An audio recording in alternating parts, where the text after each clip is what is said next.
I paid off a lot of debt really fast in 2018.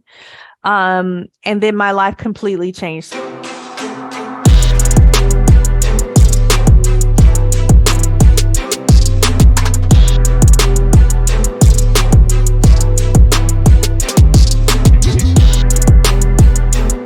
Welcome to Financial Coaching for Spenders.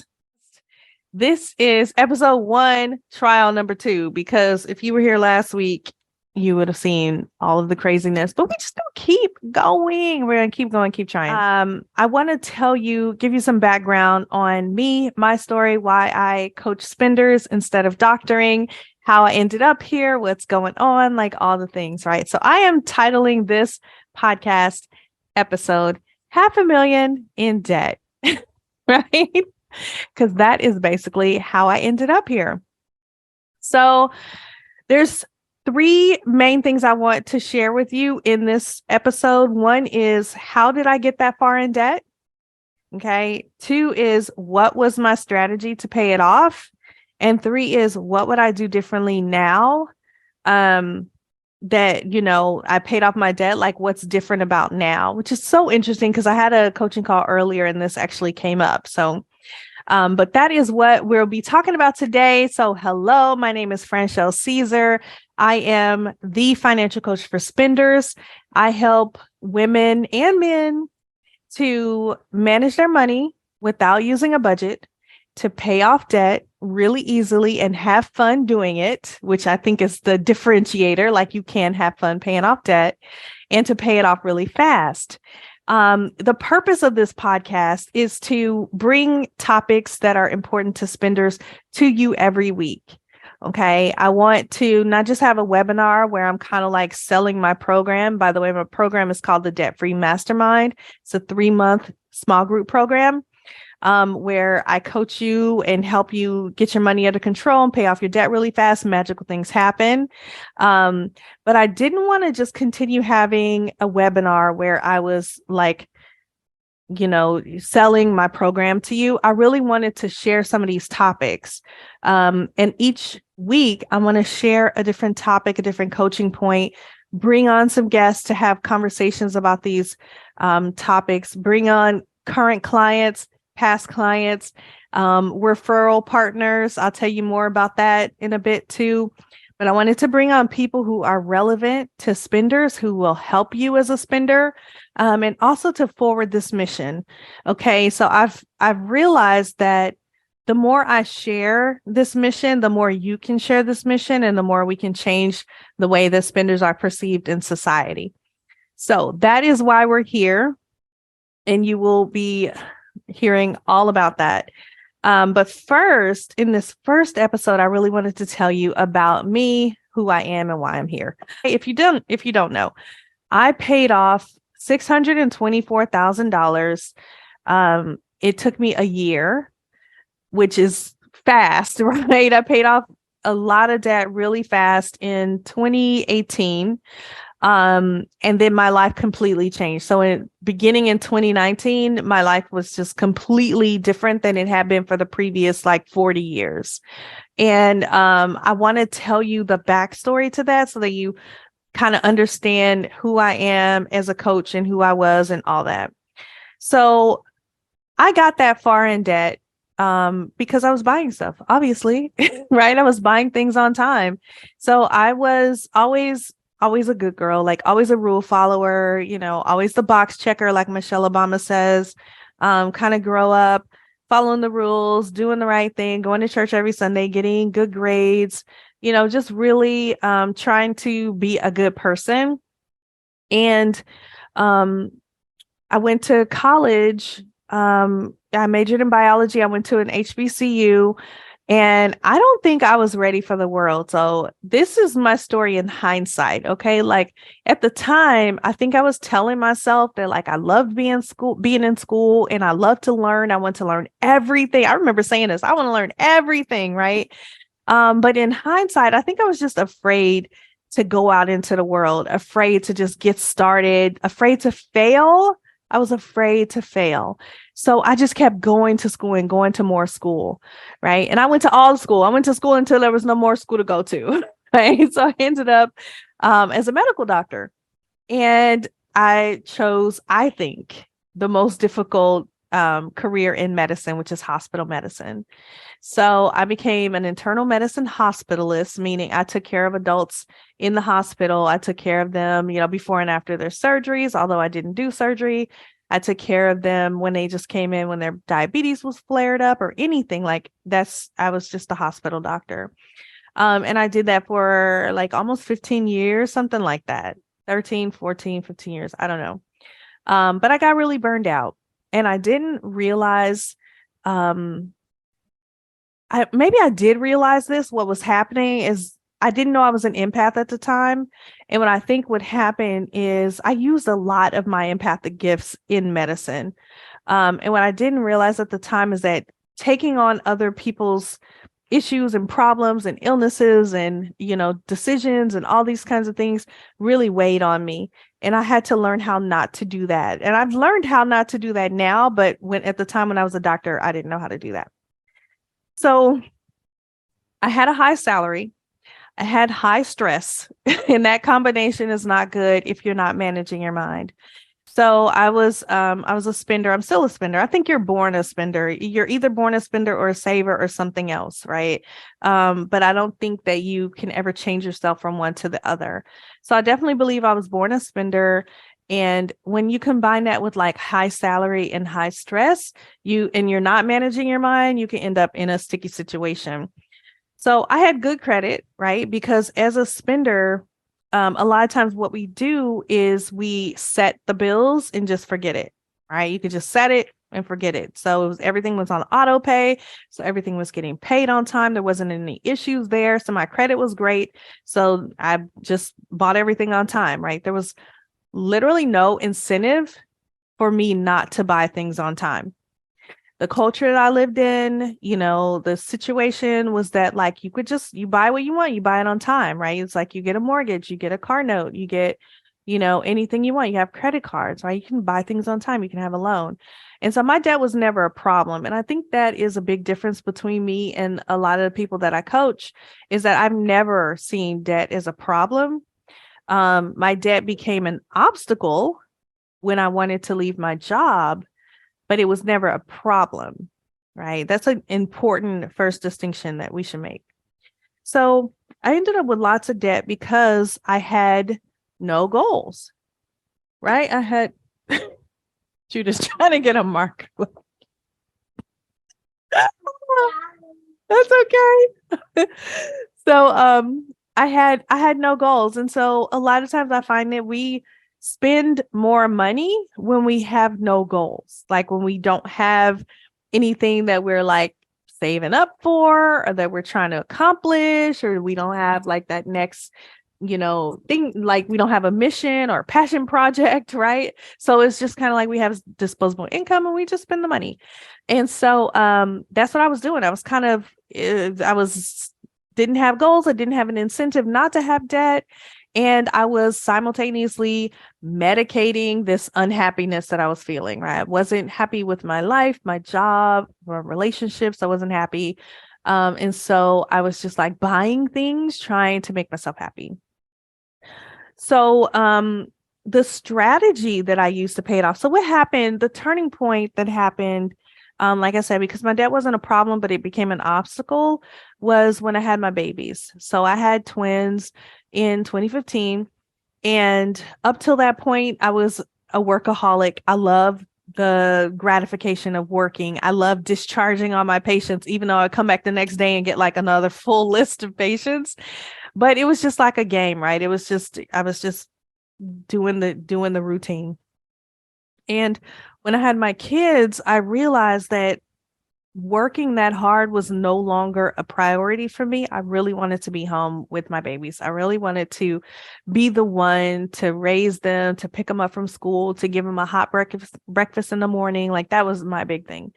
And so in order to do that, I was like, well, I need another job. This is how it started. It started off as like, I need another job that pays me as much as this job. And then I thought, wait a minute, if I didn't have debt, I wouldn't need another job that pays me as much as this job. I wouldn't have bills. right? It'd just be like, you know, the mortgage payment and food and gas, right? It really wouldn't, like, if you think about it, and this is actually what I did, and I encourage you to do this too. Take a piece of paper, fold it in half lengthwise. So, piece of paper, fold it this way. On one side, write down all the bills that you have. And on the other side, write down all the bills you would have if you didn't have debt. So anything that's financed, anything that's recurring, anything like that. So you basically have your utilities, right? Which for the most part, you can control how much you spend on utilities. You'd have your gas, which you can also control, and food, right? Which you can control. And so I did that and I looked at that list and I was like, wait a minute, if I can eliminate all of these recurring bills and all this debt, I could just have these bills. And then I calculated how much they were. And I was like, I wouldn't have to get another multiple six-figure job, right? I could do anything. I could do something that I love, right? I love books. I could work in the library, right? It was just like, this could be so much easier. And so it was interesting. So I just went at it. I attacked it. And the first strategy that I used was Dave Ramsey. I used the debt snowball and I had this long commute and I would listen to Dave Ramsey and I would try to implement what he was teaching. And I just found that it wasn't working for me. Like I could start it, but I couldn't sustain it. Right. And I felt not happy. I did not feel happy. I felt like I was twisting myself into, I was trying to fit into a mold that it wasn't for me. Right. I was trying to put on shoes that belonged to someone very, very tiny. And I was like, this is not going to be sustainable. And what I really wanted to do was to have a process that was sustainable that I could do forever and it would be easy and it could be part of my life. And so I scrapped all that and I started figuring this out for myself. I got this giant Office Depot calendar, like those wall calendars with the month and the big squares. And I put it on my desk. Right. I was like so serious. And I got my banking app and I would track my transactions on this giant calendar. So I could see where everything was, because up to that point, I didn't know what was coming in, what was going out. Like I just had no idea what my money was doing. Had no idea what my money was doing. I was making thousands of dollars a month. I had no idea where it was going. I was just like, what do you call it? Ignorance is bliss, right? I was just like, there's money there I'm spending. But I started to get interested in where the money was going. And I got really organized and I simplified my accounts and I figured out a flow of how to move money around that would make it flow and I could still automate it and it would be easy and I could sustain it. And that process became the budget diary. Okay. And even though it's not a budget, it's so interesting. I'm very spirit led. So that's one thing that you will learn about me if you don't already know. I'm very spirit led. It's kind of like I go through periods where it's like the spirit says, do this. I do it. I don't question it. I just do it. Amazing things happen. But I have tried in my humanity, I've tried to change the name of the budget diary so many times because I was like, it's not a budget. It doesn't make sense to be called the budget diary. And I've found that I always get led back to this title. So that's the title that it is. But what it ended up being is more diary than budget. So I feel like it's a play on words because savers, our conventional financial education comes from savers, which makes sense because savers are about 60% of Americans. They will identify as a saver, and about 30% of Americans will identify as a spender. And, the rest, I guess they just don't know or they don't care. They're not paying attention. So it makes sense that all of our financial education would be geared towards savers. But the problem is that the spenders kind of get left behind. And so when we learn how to manage money and it's from a saver's perspective, we end up taking on that, guilt if we can't do it. If we do it and it doesn't work and we fail, we feel like it's our fault. Right. And I think so. The difference in what happened to me is that when I tried it and it didn't work, I didn't think it was my fault. Because I'm like, I'm smart. I'm pretty smart. I'm a tough cookie. I figured things out. This ain't my fault. Like something's wrong with the system. The system is broken. So we got to figure out a different one. And that's why I did. I just went to work figuring out where my money was going and what would be a process that would work for me. And I figured it out and that became the budget diary. So it's part diary. It's more diary than it is budget because all along the margins of that calendar and all throughout the tracking I was doing, I was writing down my feelings. I was writing affirmations. I was declaring what would be, right? I was looking at my current situation and I was declaring what my future situation was going to be. And so in doing that, amazing things happened. It was a miracle.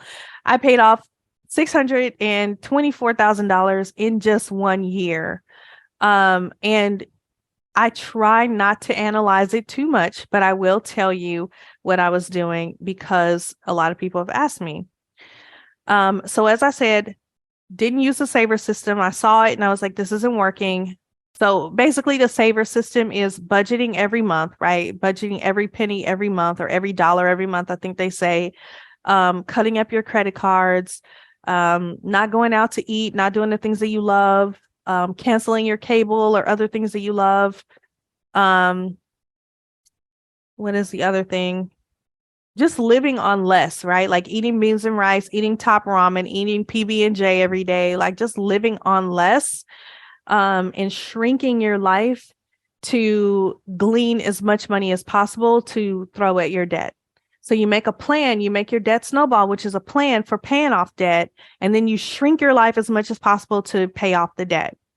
And so that doesn't work for spenders. Basically, what'll happen is like we'll rebound. So maybe we could do that for like a month, maybe 2, but then we rebound and then we just spend like crazy because it's unnatural.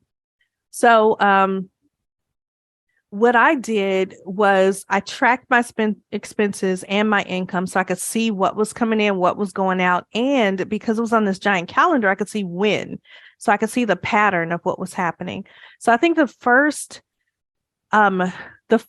big change, I guess you could say, or the big revelation that I had was when I could see that my spending was increased on my what we call post-call days, meaning you're on call in the hospital and then the next day you're like off early or something like that. Like you work a 30-hour shift basically. And what I would notice is I would spend more the day after I was on call. So that just confirmed the idea of like, I'm tired. I'm probably angry, right? I'm just like overtired. I'm overworked. I'm underappreciated. And I'm trying to fix that by spending money.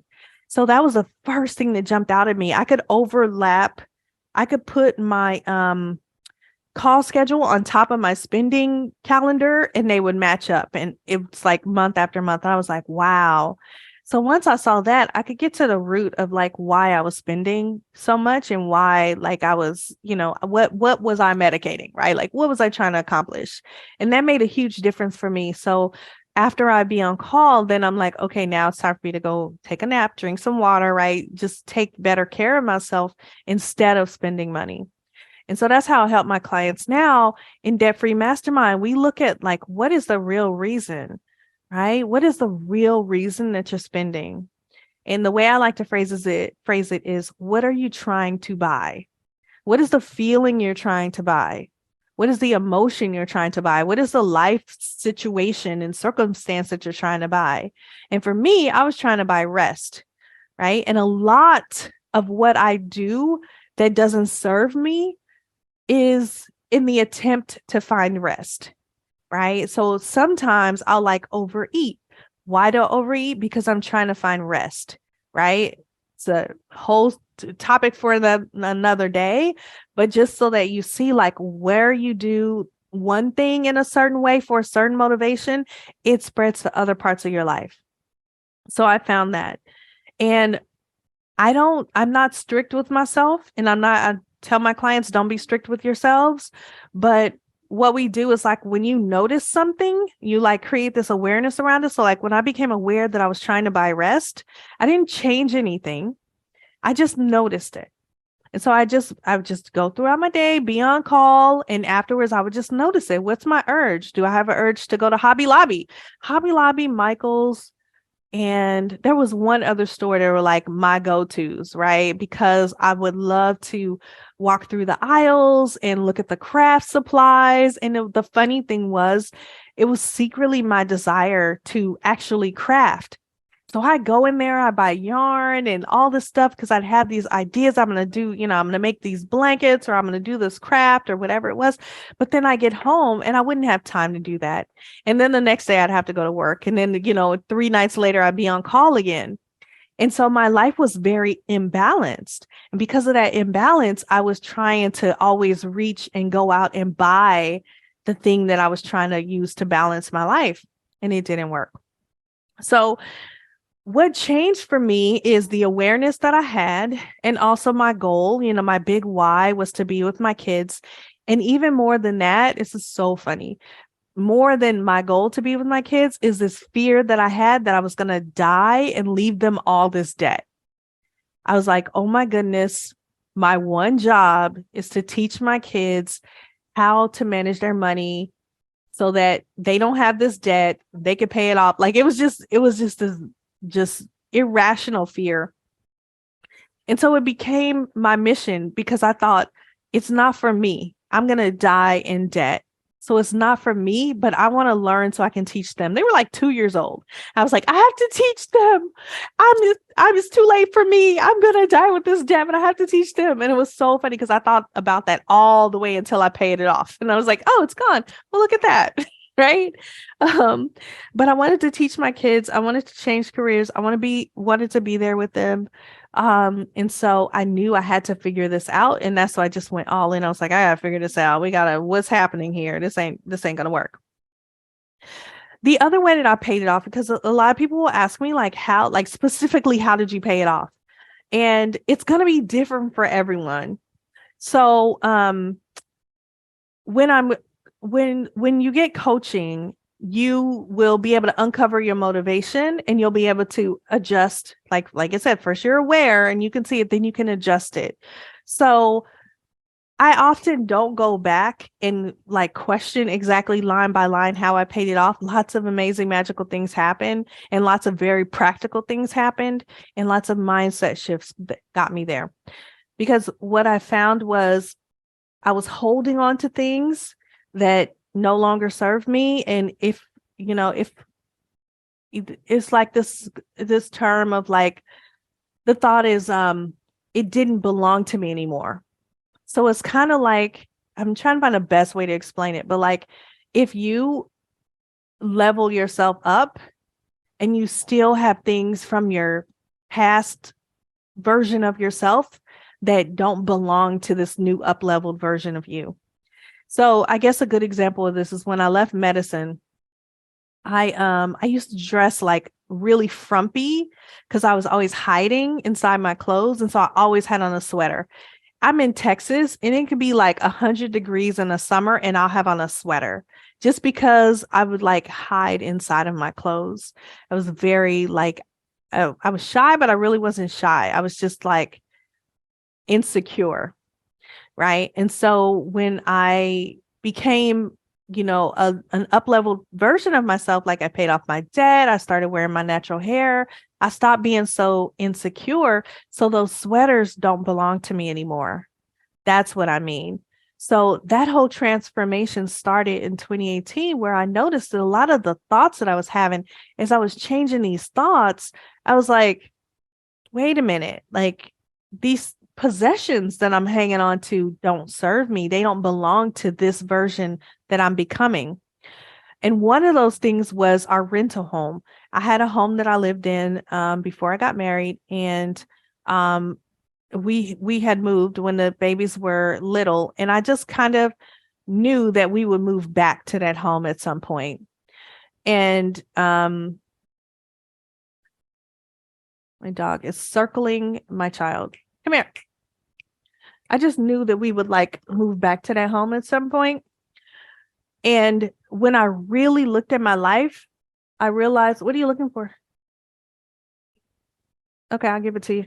What I realized is that that home no longer belonged to me. It didn't belong to the new version of me. And so, I sold it. And about 4 or 5 months into my debt payoff journey, I started to realize that this idea of identity was transformational. It was really important to know who you are more than what you do. And that is a lot of the reason why when people ask me how I paid off the debt, it's more of like I became a debt-free person, right? This is so important, y'all. Like this is like the biggest nugget, because when you ask me how I paid off the debt, your question is really, how can I pay off my debt? Right? Like you're asking about yourself, because it seems so incredible that I paid off so much so fast. And it is incredible. It's epic. It's legendary. But the real question is, how do you pay off your debt fast? How do you pay off all your debt really fast? And the answer is not going to come from you knowing how I paid off mine. The answer is going to come from me telling you what I did to pay off mine. And it had nothing to do with the actual like math of it, because I am not the numbers girl, right? The math defies logic. What it has to do with who I became. I became a debt-free person in my mind, and then I created it in my life. So I changed a lot of my priorities, right? So I changed my thoughts about the things that I had. I changed my thoughts about the things I was doing, and I changed my thoughts about the things that I wasn't doing. And when you change your thoughts, it changes the way you feel about certain things. When you change how you feel about things, it changes how you act and what you prioritize and what you do and what you spend on, right? And so the reason that I can get my clients to manage money without budgeting is because when you change your thoughts, you change your actions, right? Your thoughts, your feelings, then your actions. And so you don't need a budget. A budget to me, let me tell you about spenders. Spenders do not like to be told what to do. So if you're watching this and you love a spender, like you're not a spender, but you're watching it, I've had a lot of people come to me and say, "Oh, I wish that you would talk to my sister. I wish you'd talk to my wife, because, everything I'm saying, it's not landing. It's not helping. It's making it worse." I'm like, yeah, you're going to make it worse because you can't tell a spender what to do. A spender can't even tell a spender what to do, right? Like a budget. If I sit down and write a budget, that's me telling myself what to do. And it's harder for me to coach myself to sticking to a budget than it is for me to coach myself as to why I don't want to stick to it, right? Like what's motivating me to want to go buy something, right? So when you're able to look at your true priorities and look at what's motivating you, you don't need a budget. You just need to know what's motivating you. And you need to keep up with, paying attention to your money, which is what we do inside Debt Free Mastermind and with the Money Squad. Every week we get together on a Zoom call. Everybody's silenced, right? It's a quiet co-working space. So if you treat your money like it's a meeting, you're treating it like it's important, right? So we do that together. I make that available so that it's easier for you to stick with it. Okay. The other thing is, like savings. So there's a lot of questions about like, should I use my savings to pay off debt? It's different for everybody, right? Where I go with it with clients is like, why are you saving? Right? Like, what's your motivation for saving? And if you can, change your mind about your saving and what you're trying to use your savings for, you might decide to use your savings to pay off debt, right? So I sold a lot of stuff to pay off debt, things that I thought I needed to have, things that other people told me that I should have. And like I said at the beginning, I was a people pleaser.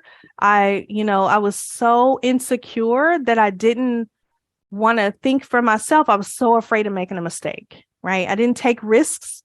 I was like, let me do what I was told. What are the rules? I used to say this all the time. Tell me the rules and I can play the game, right? I wanted to know what the rules, I wanted to know what I should do.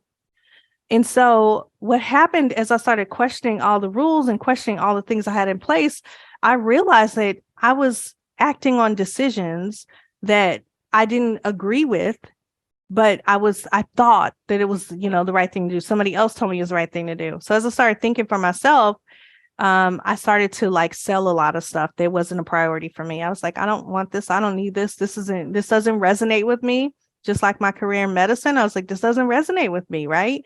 Doesn't matter how many people tell me it's a bad idea to leave medicine and all this stuff, throwing away all the education, all this stuff. It didn't matter because it didn't resonate with me. I knew that God had something more for me and for my life. And I had committed to, like, no matter what it was or where it would take me, that I would be obedient to spirit and go wherever I'm supposed to go. So that's what I did. No regrets. So that's it. I also teach trade-offs, right? Trade-offs are really important. If I want to leave my job and be at home with my kids, I'm going to have to make some trade-offs, right? So I don't ask anyone to cancel anything. We don't cut up credit cards. We don't cancel cable or any other services. We just observe these things and how they make us feel. And we compare them to our big why. Like, what do we want? What do we have? Right. And then you get to decide. Right? Because one thing that we're definitely teaching inside Debt Free Mastermind is how to be, self-confident and to make decisions about your money that make you feel empowered. Right. And if you're in a relationship, you have a partner like you together, right? Because two become one, right? So for the two of you to make decisions in your relationship that both people are on the same page. So the other question is like, what would I do differently now? So I think the biggest thing is when I was tracking my finances initially, of course, I had that giant calendar. I don't use the giant calendar anymore. I'm a little bit more high tech than that. So the budget diary is now, over here. It's a workbook. It was published in 2021. Get the dog. Look, we keeping it casual on this podcast, but the dog is like chasing my son. Gracie, I'm recording. You want to say hi? Grace is going to come and say hi. Hello. All right. Can you put Winston in the kennel? Right now before he gets chewed. All right. Sorry about that. So what I would do differently. So I started on paper and pen. I had a erasable pen. So I actually did use paper and pen. And I loved it because I'm a planner girl, right? I love planners. He just went in there. It's fine. See, I had the cup to prove it. I'm a planner girl, and I've always been a planner girl. I love planners. And so I went from the big calendar to tracking on paper. I had a printable that I created for myself. And then 6 or 7 months later, I put it on Etsy, and that was a lot of fun. And then in 2021, it was published to be the Budget Diary workbook. And so if I were doing this again differently, I would still use the Budget Diary workbook, but I still use it now. But actually what I do is I have a spreadsheet. So I created this amazing spreadsheet for my clients so that they can track their finances once a week, like I was saying, that we do all together. And you can actually use the spreadsheet and the budget diary because there's like some writing, the diary part of it is important. So there's affirmations on these pages and everything. So I still like to have my paper planner in front of me and do the tracking on the spreadsheet because it does all the math, right? So like when I use a spreadsheet, all the calculations just come on in. And when I do on paper, it's mostly me writing my thoughts or sketching something out. I do a lot of sketching, the flow of the money. I like to draw like where the money is going here and then what happens here and just kind of simplifying things for myself. So Those are the two that I use. But then recently here, like 2 weeks ago, this is so good. I was thinking about my clients because I give them a spreadsheet and I personalize it. And one day I was just like, how can I make this easier? Right? Because I'm wanting to scale. This is my growth year. I'm finally opening up my program to the world. I'm opening up the debt-free mastermind to everybody. And I'm like, if I'm going to scale, I can't personalize everyone's spreadsheet. Like that would just be too much. It's a lot of work, right? And I was asking, like, how could I make that easier for myself? And lo and behold, the universe always answers. So I found this program. Actually, I found this person. I found a person who introduced me to a program. And this is what's so interesting is I rarely find someone who does what I do. I usually, if I find a financial coach or if I know somebody else who's working, in coaching with money, they're using a saver's, guidelines and rules. It's very rarely that people coach spenders and tell spenders, hey, don't stop spending. Like, let's just, let's get your priorities together, but definitely don't stop spending. And I met a guy who calls himself the Debt-Free Santa, and he will be on the podcast very soon. I talk to him all the time, and I'm like, we have got to record these conversations, right? So he'll be on the podcast. You guys will get to meet him. He's incredible, but he helps people pay off their debt really fast without budgeting. And I was like, this is amazing. Like, this is what I do, and I love it. And he was like, let me show you what I use. And he has this program that basically takes it's like the amateurs, how do you say it? Amateurization. I can't say that word. I can spell it because I'm a good speller, but I can't say it. But you know how they calculate the interest on any of your credit cards or your, mortgage, all these things, how the interest is calculated and it's calculated against you. Well, this program, they put Gracie, hold on. Gracie, stop moving the chair. Okay. So this program will tell you exactly when to pay on whatever debt you have or whatever bill you have, right? It'll tell you when and it'll tell you how much. It takes all the guesswork out of paying off your debt. And it helps you pay it off super fast. So it could take your 30-year mortgage and have you pay it off in like 11 years or 7 years, right? It takes all that time off of it. And the reason is that it's doing the whole calculation, like the algorithm for the interest, and it's having you to pay a specific amount on a specific day. So he shows me that and I was like, this is amazing, right? Like this takes the guesswork out of what I do in the coaching sessions. Because typically in the coaching sessions, what I'm doing is, somebody, maybe they got a lump sum of money, maybe there's a tax return, maybe they got a raise or a promotion or a bonus at work.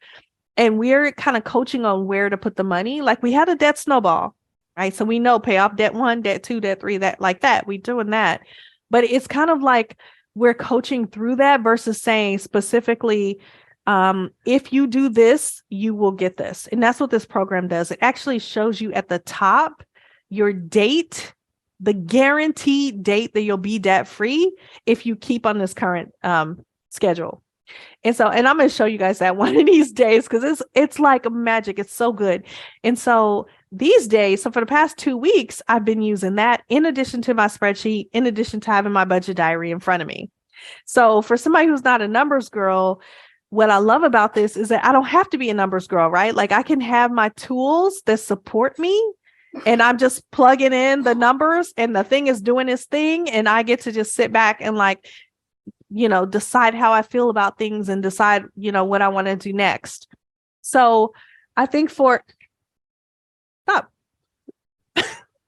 These kids, y'all, for anyone who, is not interested in, quote unquote, managing the money as far as like with the calculator and the spreadsheets and all that stuff, like the program, the process that I've created it takes all that out of it and just leaves you with the fun stuff, which is like getting your mind on board. Fun stuff.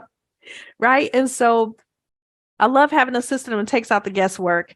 I love having the diary that I can write down things in. And I love having my spreadsheet because my spreadsheet is beautiful. And it's also, why do I love my spreadsheet? It's also easy for me to find things like really fast. So I think in the future, because I haven't rolled out this program. The program I was telling you about that just kind of tells you when to pay what. And my spreadsheet is where you document, you know what I mean? Like you track. But this program is like telling you what to do next in a very specific way that makes it easy and a lot of fun. But my current clients are still using my spreadsheet. At some point, I will offer to them this new system because it's so easy. And for a lot of them, especially if they have a mortgage, or I have some people who invest in real estate, you can predictably know when you're going to pay off all your mortgages. And that's amazing, right? Like, to imagine you're a real estate investor, but you can pay off your debt really fast. And the thing about it is that you don't have to increase your income, right? So you know how Dave Ramsey talks about like driving, for Uber or delivering pizza after work, that kind of thing. Like, you don't have to do that at all. This program takes the money that you currently have and it shows you what to do with it. Magic, right? This is amazing. And then the other thing is you don't have to cancel anything. You keep your same current lifestyle. Right. So I'm going to be rolling that out because I am a big fan already. I love it. So that's that. And I love that it has a guaranteed date when you're debt free. Because then what I notice with a lot of spenders, especially if they have debt. So all my spenders don't have debt. Okay. Some spenders, they don't have debt, or maybe they have one thing, they have the car or they have the house or whatever, but all my spenders don't have debt. So even in a debt-free mastermind, like if you're thinking, well, I want to be in a debt-free mastermind, or I want to be in group coaching with her, but I don't have debt. Debt-free mastermind is not for people who just have debt, right? It's debt-free mastermind. Well, you can be debt-free, or you could have debt and be heading towards freedom. Either way. But so for my spenders that come to me, typically they have a lot of anxiety because there's a lot of uncertainty around it. Like, oh my gosh, I have this debt. I can't believe I did this. And I don't know when it's ever going to be paid off, right? If you can imagine that you are paying your bills and there's a little date at the time, it's like a little ticker. It's like telling you the amount and the date. And it's telling you exactly when you're going to be debt free. It's like, 2.3 years, they'll say like, March 3rd, 2025 or something like that. Right. And it's like, what? That's amazing. But this program is awesome. So I'll show it to you in depth during another episode. But I love that it has this guarantee. And so that to me alone is going to relieve so much anxiety because it takes so much of the I don't know when I'm going to pay this off. I'm never going to pay this off. Right. And then you see the date and it's like, actually, in 2 years in March, you're going to be paid off. So now what? Right. And then you start to live into that reality. Who am I when I've paid off my debt? Right. And that is the most important thing that I did as I was paying off that huge lump sum of debt, was just thinking about who am I when this is gone?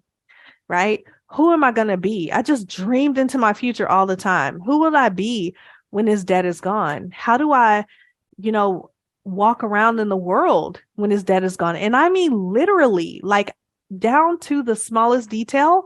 I remember thinking, so I had my future self. So this was 2019, the beginning of 2019, it was January 2019. And we paid off our debt in March. And in January 2019, I remember thinking, when I'm debt free, and I had no idea it was coming up that close, but I was like, when I'm debt free, what kind of shoes do I wear? Like that was an actual question I had for myself. What kind of shoes do I wear when I'm debt free? And this is so funny because this is like really terrible, but it's funny to me. I always think my own jokes are funny, even if you don't agree with me. But I went out and I bought some shoes that in my mind, I was like, these are the kind of shoes. These are the kind of shoes she wears. And like I said, it was 2019, and I had calculated, because I didn't have this amazing program to tell me the date. I had calculated on my own, and it was going to take 5 years. And I was like, okay, it's going to be 5 years. So that would be 2024, which is next year, right? That's crazy.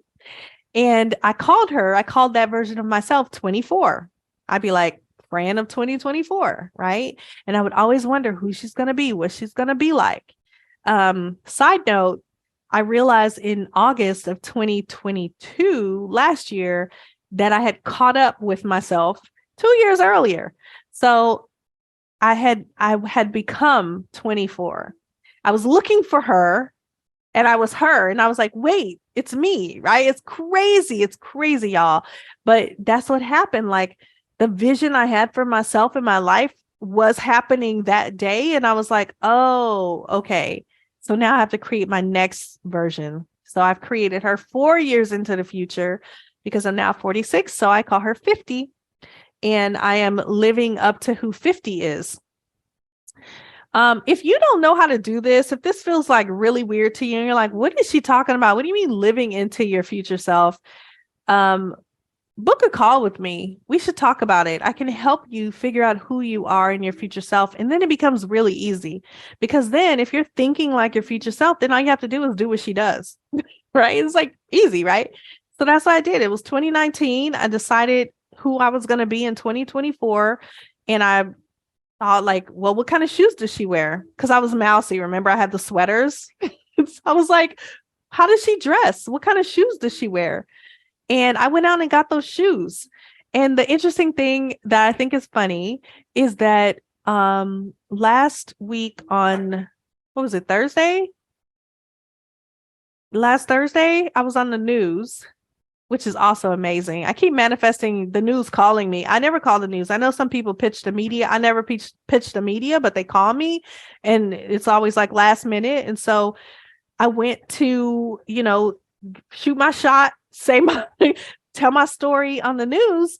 And I was wearing the shoes that I got for 24 way back when, like in January of 2019. That's why I thought it was funny, because I'm like, why do I still have those shoes? It's like, they're so old. They're so old, which goes to show you, if you're criticizing a spender because we buy bags and shoes, clearly we do not, because I am the queen of all the spenders. And I wore to the news interview, the television interview, the shoes I bought when I was still in debt. Right. So yeah, like, I just made that connection. I'm like, wow, that's pretty amazing. Like, life will come full circle. Anyway, that's just a side note. So I want these podcast episodes to be about an hour long. Typically, it won't be this format with me just talking at you, because today I wanted to tell you my story. But typically what I want to do is like talk about a topic for like 30 minutes, and then have the last 30 minutes bring somebody in who's in the room, either a guest that we've already prearranged, we're going to have a chat, or somebody in the room who wants some, coaching right on the spot, or somebody in the room who like wants to just chat about the topic that I just, coached on or taught about. I'm a teacher at heart. I am. I used to teach my patients, and I like whiteboards, and I like to teach. So we'll do it like that. It'll be very visual. We'll teach, or I'll have a quick like PowerPoint presentation, because it's fun. I mean, you may not think it's fun. I think it's fun because I'm a visual person, and if I can see it, it makes a lot of sense. So we'll do that. So it'll be 30 minutes of a topic, 30 minutes of interaction. If you want to be in the room, if you want to have a shot at having a live conversation or getting coaching during the podcast, or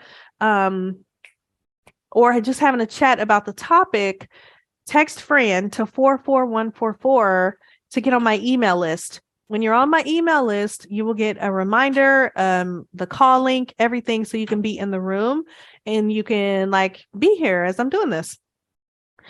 If there was anything from this episode or any episode that you want to know more about, that you're like, oh, that was interesting, what the heck is she talking about? Then all you have to do is comment below on the video and I'll get back to you. I can, explain it further in a show, an entire show, or I can just simply answer your question in a future episode. But what I want to do is build community around being a spender. There are too many spenders out here thinking that we're the only ones, thinking that we are, special unicorns who apparently cannot figure out how to manage money. None of that is true. I have an entire community of spenders, and I'm opening that up to more people because we just have so many amazing results inside Debt Free Mastermind. And I think it would be a disservice to spenders not to let you guys know that there's more options out here for managing money than what you are currently exposed to. So actually right now, I'm recording this on May the 1st, in case you're watching it in the future. And the doors to Debt Free Mastermind are open. I'm starting the next group in June. So it's May. You have a whole month to get in before I shut the doors. So come on into Debt Free Mastermind. Debt Free Mastermind, like I said, it's a 3-month coaching group. It's also an accountability group. So if one thing that you struggle with is accountability or follow-up, or like you start getting your money together, then you stop, then you start, then you stop, and you're just like, I just need some help staying on track. That's what we do in Debt Free Mastermind. You will learn a simple process for managing your money. You will learn a simple process for paying off debt. You will heal your money mindset. And also, I teach you the secret. So I'm a law of attraction teacher. I will teach you how to use the law of attraction, law of vibration, a law of reciprocity, lots and lots of laws of the universe. You will learn that, but it won't be in this very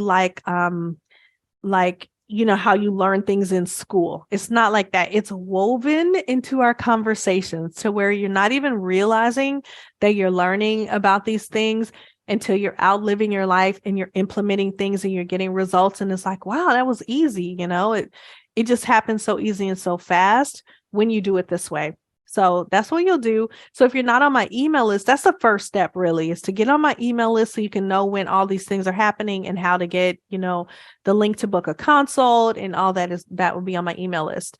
So text Fran to 44144. 44144, and that'll get you onto the email list. I'm currently working on an introduction to the Diva and the Queen for you. I should have it by next Monday when we record the next podcast. And the coaching tool that I use is this conversation between the diva and the queen, which is your conscious mind and your subconscious mind. And I'm working on the introduction to that.